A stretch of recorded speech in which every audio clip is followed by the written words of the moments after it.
తెలంగాణ సర్కార్ ప్రతిష్టాత్మకంగా చేపట్టిన హరితాహారం ఇవాళ మొదలవబోతోంది.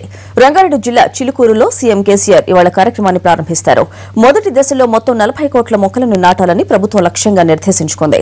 ఇందుకోసం ఎన్నడూ లేని విధంగా నర్సరీల్లో మొక్కలు పెంచారు. తెలంగాణలో హరితహారం కార్యక్రమం ఇవాల్టి నుంచి 10 వరకు కొనసాగుతుంది.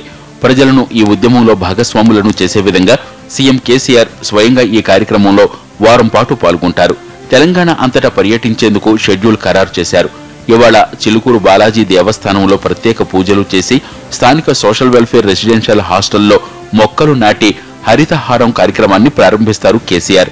అక్కడి నుంచి శివారులో మేడిపల్లి, నారపల్లిలో కూడా మొక్కలు నాటే కార్యక్రమంలో పాల్గొంటారు. హరితహారంలో భాగంగా వచ్చే 3 ఏళ్లలో దాదాపు 230 కోట్ల మొక్కలను నాటాలన్నది ప్రభుత్వ లక్ష్యం. ఇందులో మొదటి దశ సుమారు 40 కోట్ల మొక్కలను ఈ వారం రోజుల్లో నాటనున్నారు. కోతులు వాపస్ పోవాలి, వానలు వాపస్ రావాలి అన్న నినాదంతో సీఎం స్వయంగా హరితహారం కార్యక్రమాన్ని విజయవంతం చేయాలని పిలుపునిచ్చారు. మొదటి దశ హరితహారంలో మొక్కలు నాటడానికి అవసరమైన ఏర్పాట్లను నోడల్ ఏజెన్సీగా ఉన్న అటవీ శాఖ పర్యవేక్షిస్తోంది. మొదటి దశ కార్యక్రమానికి రాష్ట్ర వ్యాప్తంగా 39 కోట్ల 53 లక్షల మొక్కలు సిద్ధమయ్యాయి.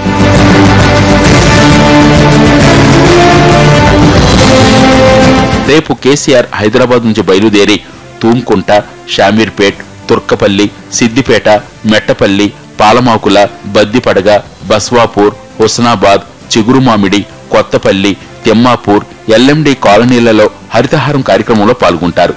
రాత్రి కరీంనగర్లో బస చేస్తారు. ఎల్లుండి కరీంనగర్, పెద్దపల్లి, ధర్మారం, లక్షెట్టిపేట, జన్నారం, కడెం, ఖానాపూర్, నిర్మల్లో హరితహారంలో పాల్గొంటారు. నిజామాబాద్ జిల్లా వేల్పూర్లో రాత్రి బస చేస్తారు.